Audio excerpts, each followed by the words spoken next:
Hello everyone, welcome back to another episode of Deep Dive and Reviews with Miss Jeyy. And today I am going to share with you another fascinating book. This is about crime, and this is the first installment of the Millenium Trilogy written by Stieg Larsson.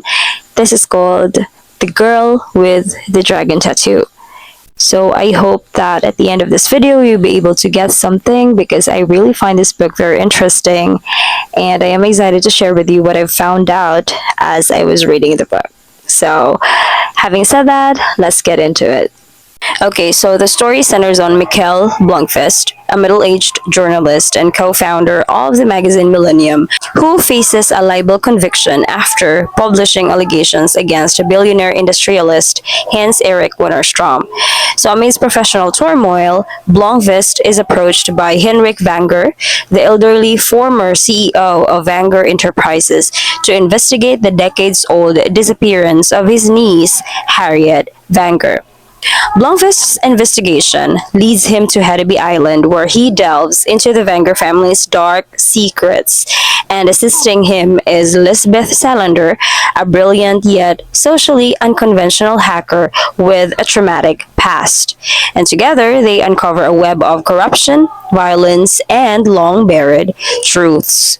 So, who is the author? Stieg Larsson was a Swedish journalist and activist known for his dedication in exposing racist and anti-democratic organizations.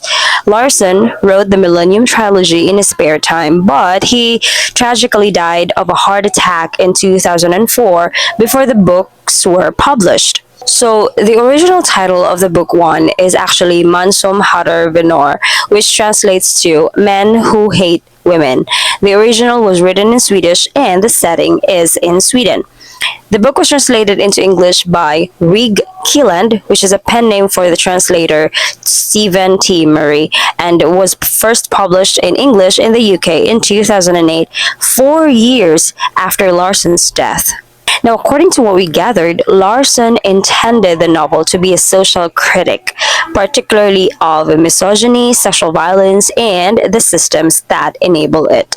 The novel has a commentary on gender-based violence, power structures, and societal hypocrisy. But when the book was prepared for English-speaking markets, publishers felt the original title was too harsh and possibly off-putting, so they chose The Girl with a Dragon Tattoo because it is more mysterious, it has aesthetic, and it is a commercially appealing phrase for the market. Meaning, changing the title is just all about marketing strategy. So I gathered some comments from the readers, and among them are the following. So this is from the Edmonton Journal: a fascinating mystery of family and business dynamics with a splendid cast of characters. Next comment is from Allison Bucks, and she said, after reading the first chapter I was skeptical, but after the first chapter I was hooked.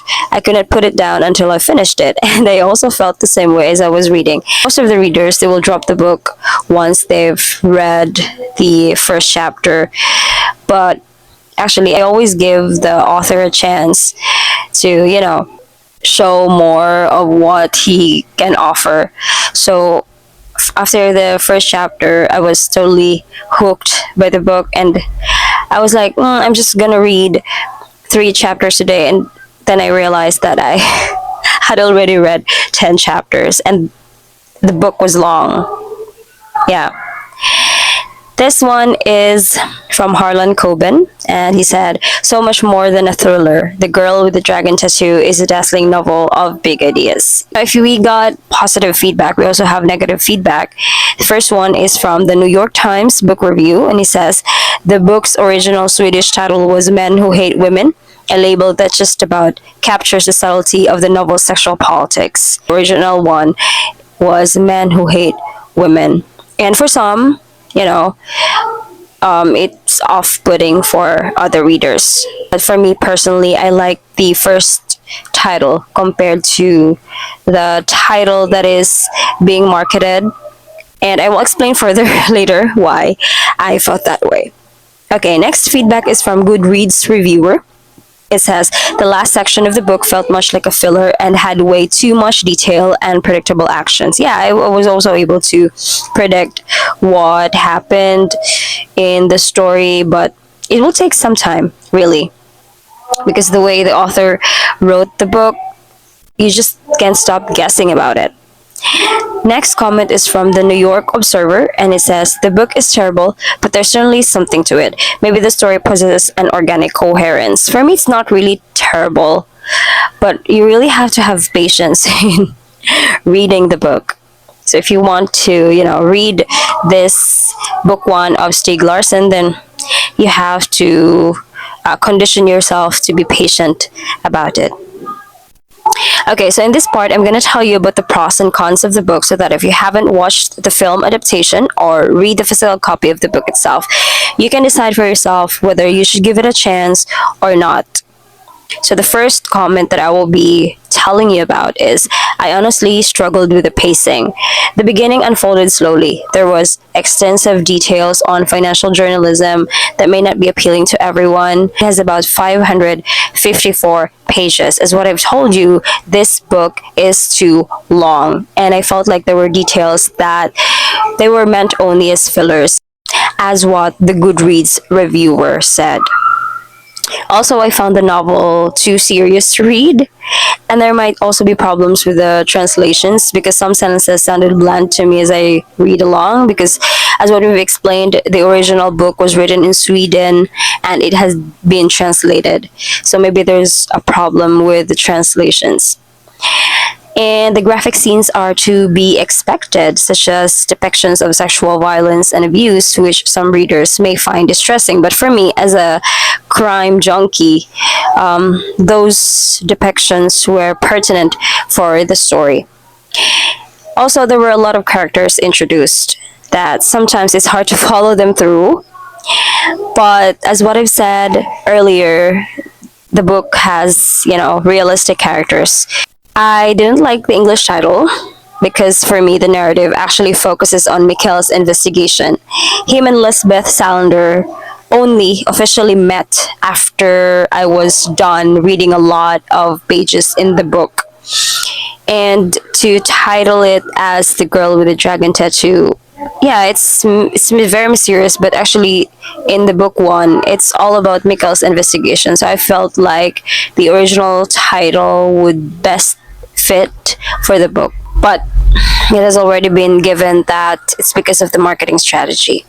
As for Lisbeth Salander, I can say that she was a very amazing character and she's very unforgettable because she's very original. This one I'm telling you, she's very original. But the narrative did not focus on her specifically, especially in book one. I don't know with the other books, book 2 and book 3, but I'm going to read those books as well. So overall, even though it was a long and serious book for me and I didn't like how they changed the title, I still genuinely enjoyed reading it. And again, the graphic scenes are important for the plot, and the book actually delves into themes like systemic corruption, misogyny, women abuse, and the role of journalism in society, which are very important topics to be talked about and which were the focus really of the author in writing the story. So the writer was also very detailed and the characters were very human, and I appreciate how Larsson described each of them with their nuances and flaws. But what really captivated me is the ability of this book to hook you up page by page. Until now, I still didn't understand how I finished the whole 553 pages, but I found myself being tangled with the investigation as I read along. So I guess that's the magic that Stieg Larsson did into this book. Once you start reading it, you will never want to put it down, and you always ask yourself, what happened? What happened? What happened next? Yeah. Should you read the book? I say, yeah, definitely. Especially if you're a crime junkie and you like to talk about some nerdy stuff like computer hacking, corporate world, or plain ass investigations, you would definitely love this. And as what I've explained earlier, I haven't read the 2 other books of the trilogy yet, but it's already on my TBR. Anyway, I hope you've learned something from this episode, and I would very much want to hear your feedback about it. So comment down below, and if you have any suggestions about books, songs, or films that you want me to cover next, just write down on the comments. That's all for today. This has been Deep Dive and Reviews with Miss Jeyy. Stay curious, stay critical, and I'll see you on the next one. Bye!